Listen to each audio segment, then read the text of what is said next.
Namo Bhagavate Vasudevaya. Om Namo Bhagavate Vasudevaya. So I'd like to welcome all the devotees. Thank you very much for joining us today. I would like to seek your good wishes and your blessings so that we can continue with the overview of the 9th Canto, chapter 19 and 20, hopefully.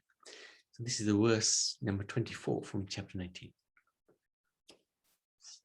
Shevitam varshapungam sadvargam vishayeshu saha shanena mumuche gnidam chata paksha ivadvijaha. Having enjoyed sense gratification for many, many years, O King Parikshit, Yayati was accustomed to it, but he gave it up entirely in a moment, just as a bird flies away from the nest as soon as his wings have grown. So a little bit continuing from yesterday's theme about how in this world, no matter how much you try to enjoy, there is not going to be any satisfaction because we are trying to enjoy with the temporary material nature, whereas our nature is spiritual, eternal. So we will not find that happiness in this world. And Yayati's glory was that although he was trying to enjoy, and he did try it for thousands of years, he still managed to give it up in a moment. So, of course, we want to try to give it up much earlier than what he did, but still it's commendable to be able to give up something just like that in this material world. King Yayati achieves liberation. So this 19th chapter describes how Maharaj Yayati achieved liberation after he recounted the figurative story of the he and she goat. So this he and she goat, after many, many years of sexual relationships and enjoyment in this material world, King Yayati finally became disgusted with such materialistic happiness. When satiated with material enjoyment, he devised a story of a he-goat and she-goat. And that corresponded to his own life and the life of his wife as well, Devyani. His purpose of this story was to enlighten Devyani. He'd already understood that this materialistic world never gives happiness. So he told his story to his wife. And the story is as follows. Once upon a time, while a goat was searching in the forest for different types of vegetables to eat, by chance he came to a well in which he saw a she-goat. He became attracted to this she-goat and somehow or other delivered her from the well. So this is very similar to the story of pastime of Yayati and Devyani. And thus they were united. One day thereafter, when the she-goat saw the he-goat enjoying sex with another she-goat, she became angry, abandoned the he-goat, and returned to her Brahman owner, to whom he described her husband's behavior. The Brahman became very angry, and he cursed the he-goat to lose his sexual power. Thereupon the he-goat begged the Brahman's pardon and was given back the power of sex. Then the he-goat enjoyed sex with the she-goat for many years, but still he was not satisfied. Yes, Riyanj? Roji, this story is similar to the story of Yayati. Yati. Yes, that's right.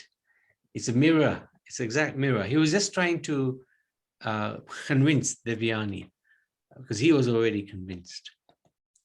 If one is lusty and greedy, even the total stock of gold in this world cannot satisfy one's lusty desires. These desires are like a fire. One may pour clarified butter on a blazing fire, but one cannot expect the fire to be extinguished. So we know that, right? When we do yagya, we just put a little bit of ghee, and the fire just keeps going more and more. Of course, if we put the whole lot of ghee immediately onto the yagya, onto the fire, then the fire would be extinguished. So perhaps this is a little bit what Yayati did. He had so much enjoyment that he put out the fire. To extinguish such a fire, one must adopt a different process. The Shastras therefore advises that by intelligence, one renounces the life of enjoyment. Without great endeavor, those with a poor fund of knowledge cannot give up sense enjoyment, especially in relation to sex, because a beautiful woman bewilders even the most learned men. So need knowledge, need intelligence. Otherwise, very hard to give up sense enjoyment, whatever sense enjoyment there is in this world, of course. King Yayati, however, renounced worldly life and divided his property amongst his sons. He personally adopted the life of a mendicant or a sannyasi, giving up all attraction to material enjoyment, and engaged himself fully in devotional service to the Lord. Thus he attained perfection. Having enjoyed sense gratification for many, many years, Yayati was accustomed to it, but he gave it up entirely in a moment. Just as we read that verse, just as a bird flies away from the nest as soon as its wings have grown. So this is to his credit that he was able to detach himself completely from material sense enjoyment. Later, when his beloved wife Devyani was freed from her mistaken way of life, she also engaged in devotional service of the Lord. Yayati had rescued Devyani from the well, but then they both fell in the blind well of material enjoyment. And now Yayati managed to free himself and inspired his wife to escape the well too. So this is to their credit. They did amazing. Not so easy to get out of this material world. And one can only do it if one gives up this tendency to enjoy this material world. And Yayati managed to do it. And then he engaged himself in bhakti, as did Devyani. So this is the end of chapter 19. There's great hope for us in this chapter, because we are all unfortunately attached to some sort of sense enjoyment. But the example of Yayati is a great example, where he gave it up in a moment. Any questions, any comments?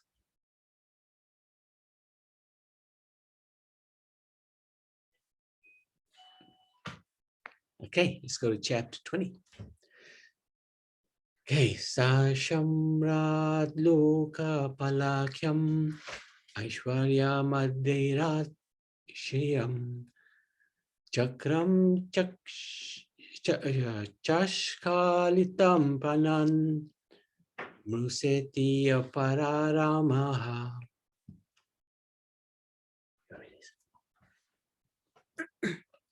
As the ruler of the entire universe, Emperor Bharat had the opulences of a great kingdom and unconquerable soldiers. His sons and family had seemed to him to be his entire life. But finally, he thought of all this as an impediment to spiritual advancement, and therefore he ceased from enjoying it. So another king. This is different from the Jad Bharat that we've talked about. The dynasty of Puru is described now, and his descendants. So Puru, if you remember, was, anybody remember what did he do, which was amazing? Anybody remember? What did Puru do? I'll give you a hint. He was asked by his father to do something.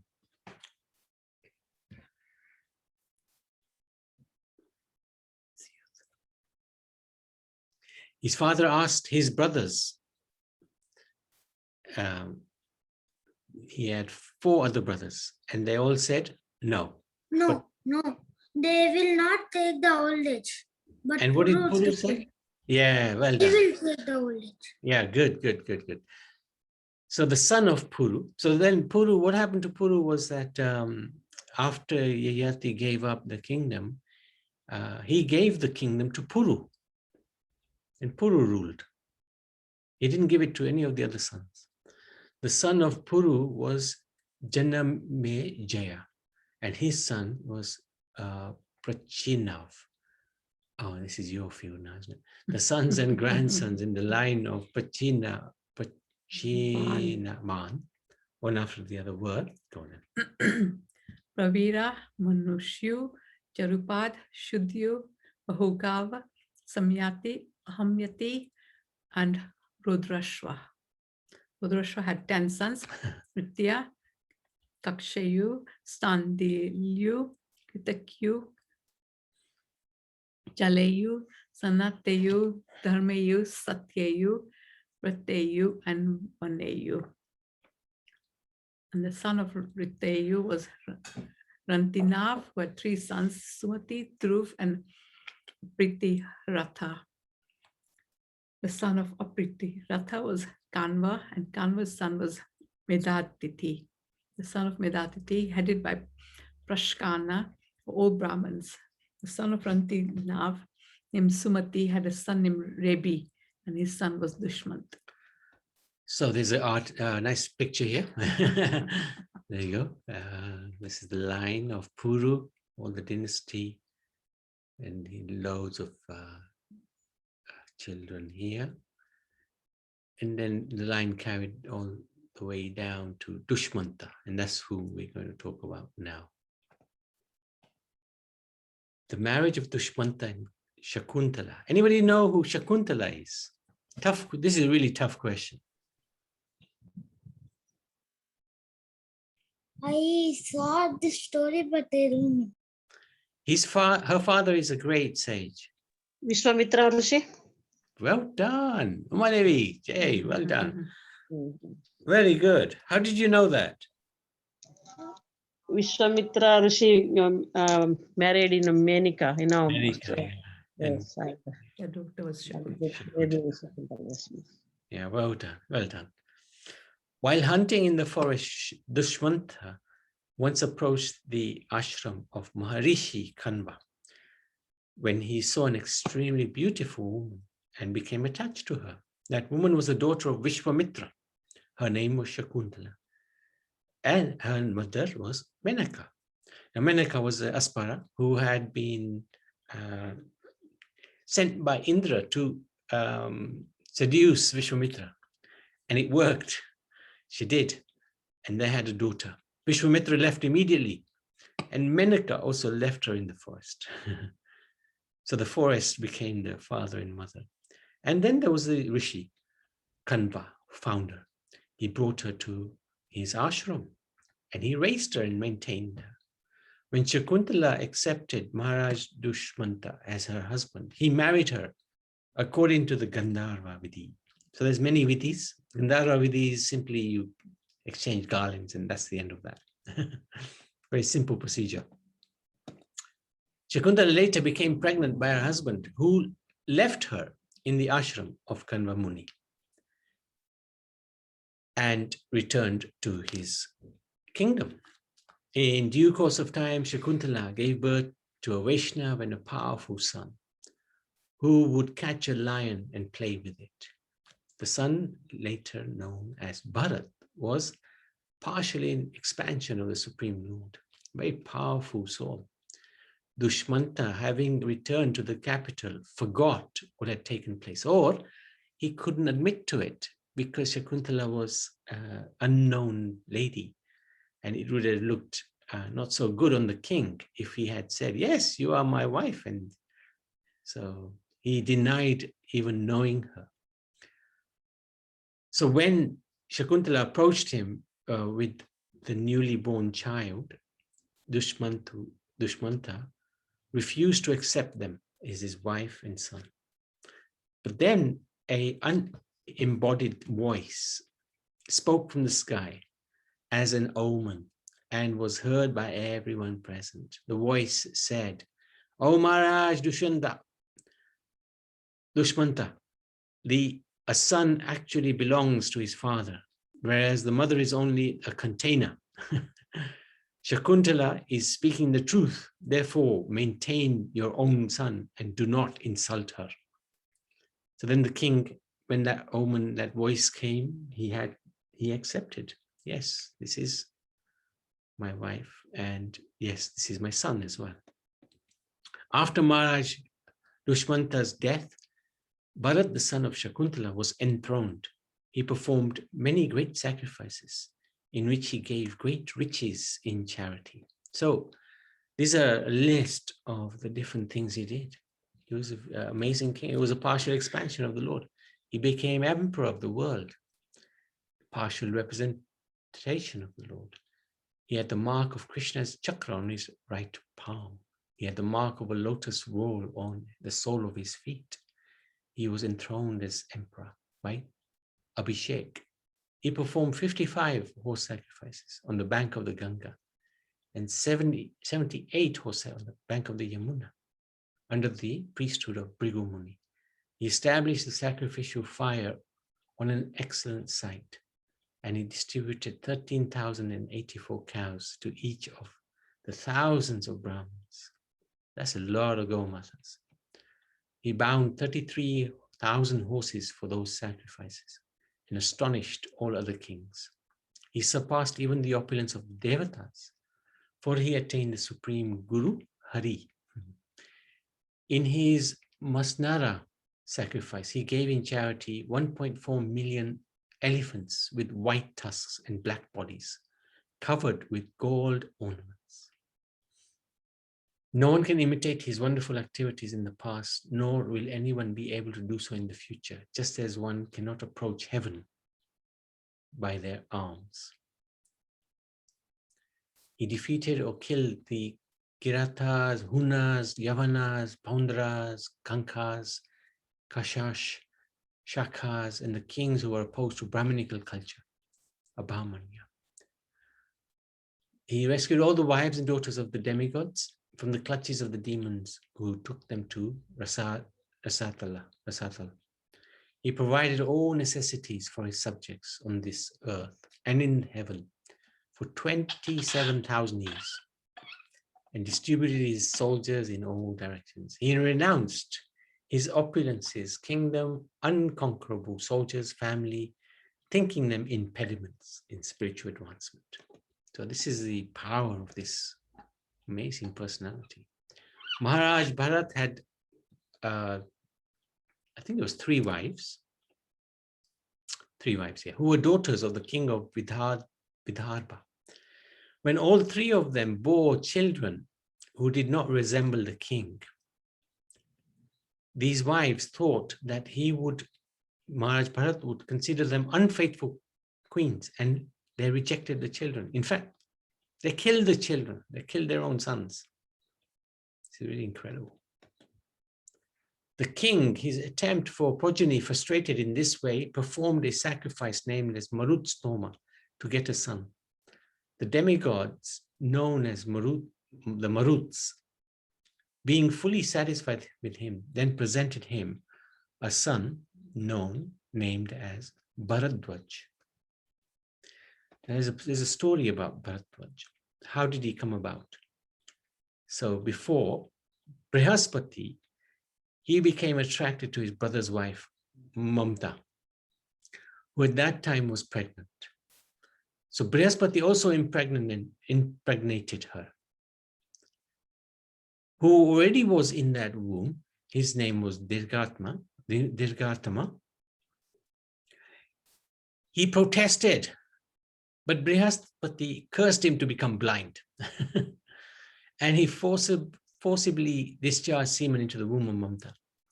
Dirgatama kicked the semen out with his heel, and it fell on the ground, immediately took the form of a child.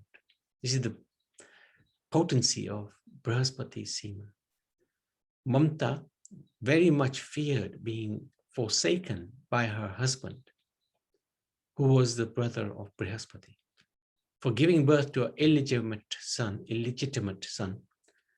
And therefore she gave up the child. This child was just born. But the demigods solved the problem by naming the child. Normally the child, unless he's given a name, is not considered bona fide. So the demigods actually, because he was a son of Brihaspati, gave him a name. So he was fine to take charge of the boy. So Brihaspati said to Mamta, although the child was born from the wife of one man through the semen discharged by another, you should maintain him. But Mamta replied, oh, Brihaspati, you maintain him. After speaking in this way, both Brihaspati and Mamta left. So the child was left on his own there. Thus the child was known as Bharadwaj. Although encouraged by the demigods to maintain the child, Mamta considered him useless because of his illicit birth, and therefore she left him.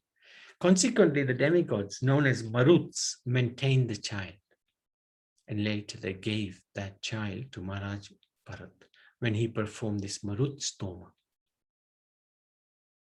So this Bharadwaj was given as a gift to Maharaj Bharat. That's the end of this pastime. End of chapter 20. Srimad Bhagavatam ki jai. Any questions on what we've done so far today? Any What's the comments? name of brother Brahaspati Maharaj, Prabhu? What's the name of him?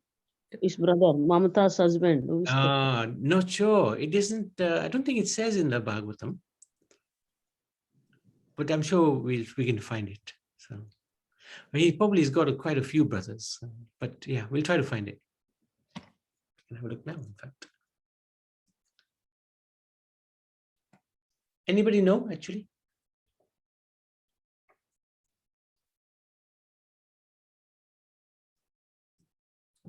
Well, just we were waiting to find out. Madhusudan Prabhu, would you like to recite chapters 19 and 20, or the instructions from chapters 19 and 20? Yeah, okay. Haribol. Hare Krishna. Yeah, and also is in connection with this King Bharat that the planet was known as Bharatvarsh. There's a number of Bharats. I think it was more Rishabdev's son. Is it? Yeah, I'm trying to think because this particular pastime of Shakuntala, a few years back, it came as like a drama, in Coventry Theatre. They came and performed the whole pastime of this particular Shakuntala and Dushyant, and he forgets that he's married and he has a son and all that, and then I do remember. But it was after this particular King Bharat that the planet was known as Bharatvarsh and still known, it referred to India as Bharatvarsh. But anyway, I'm not sure, but we may have to check anyway. But it's not. I thought it was, but maybe I'm wrong. Yeah, maybe it was just it's he's a very worthy personality anyway. Yeah, because he did so much and all that. So yeah, that's why I thought might be. Yeah. Well, interesting. Anyway, but now, okay. So instruction wise, chapter 19. In one of his purports, Prabhupada makes reference to Prabodhananda Saraswati, who actually said that, Vishwan Purna Sukhayate.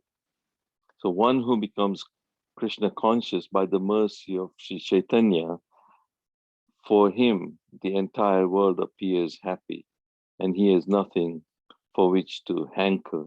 So while, this particular verse, chapters sort of talk about so many kings with so many desires and so many wives, and there are a lot of hankerings, but it said here it's very hard to overcome the hankerings unless by the mercy of Lord Chaitanya that we actually take up the path of Krishna consciousness. Is very difficult otherwise. Chapter 20, then, we should take note when Prabhupada explains that therefore, regardless of the family in which one takes birth, or when one is qualified with the symptoms of a particular section, he is to be described accordingly. So it says lakshanam. Lakshanam means lakshan. What are your lakshans? They say Gujarati. Proktam. So yalaksham proktam. One's place in the Varna divisions of society is determined according to one's symptoms or qualities. This is maintained everywhere in the maintained in the Shastras everywhere. Birth is actually secondary consideration. The first consideration is one's qualities and activities. So we've seen it many times. It's not by birth that one becomes a Brahman, Kshatriya, Vaishya, but it's actually by the qualities. And so it's our qualities and activities that will determine our varna and ashram.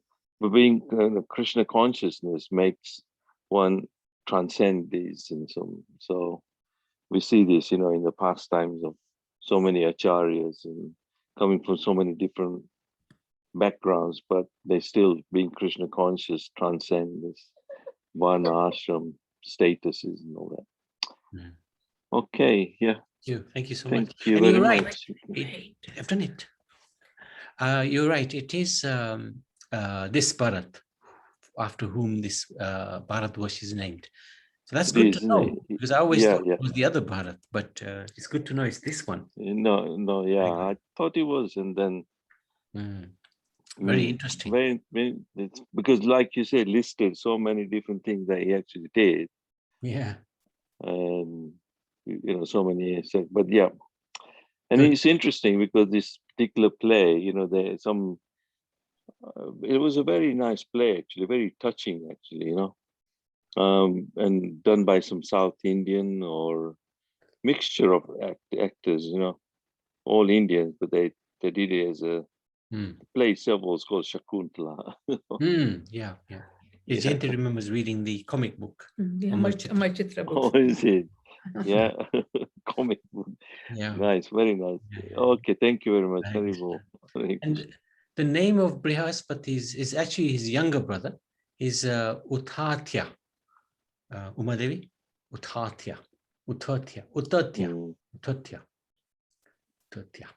Interesting. But these particular incidences really kind of sometimes it sounds very controversial or something, there's two Simons and one woman, then suddenly, one Simon kicks out the other one. Far out. Oh, okay. Like you said, who needs science fiction? This is incredible stuff. Yeah, this transcends any kind of, you can't. Oh, amazing. Great. Okay, anybody else? Any comments? Okay. Srimad Bhagavatam ki jai. So where are we here?